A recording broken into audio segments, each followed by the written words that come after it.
রাত গভীর, চারিদিকে অদ্ভুত নিস্তব্ধতা।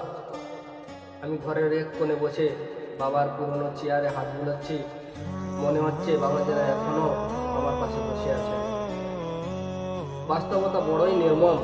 বাবা কিন্তু মারা গেছেন অনেক আগেই।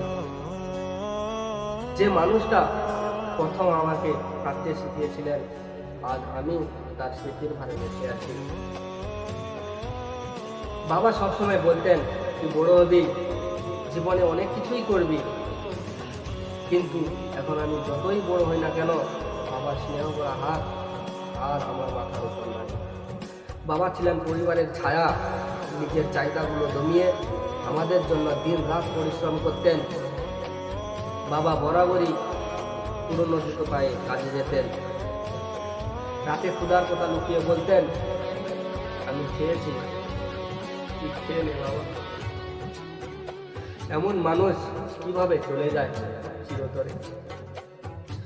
আজ বাবার কবরের পাশে বসে মনে হলো, আমরা কত কিছু বাবাকে বলার সুযোগ হারিয়ে ফেলি। কষ্ট হলেও বলতে পারি না, বাবা আমি তোমাকে কত ভালোবাসি। বাবার কষ্ট বোঝার সময়টুকু হয় না, আর যখন বোঝার চেষ্টা করি তখন বাবা আর থাকে না। বাবা হাত ছাড়া হয় তখন বুঝি, বাবা শুধু একজন মানুষ ছিলেন না, তিনি ছিলেন আমাদের প্রেরণা। আজ আমি হয়তো সফল, কিন্তু বাবার সেই গর্বিত মুখটুকু আর দেখতে পাবো না। বাবা জীবিত থাকতে তার মর্ম বোঝা জরুরি। তাকে ভালোবাসার কথা জানানো, তার কষ্ট ভাগ করে নেওয়া আর পরে কখনো হয় না।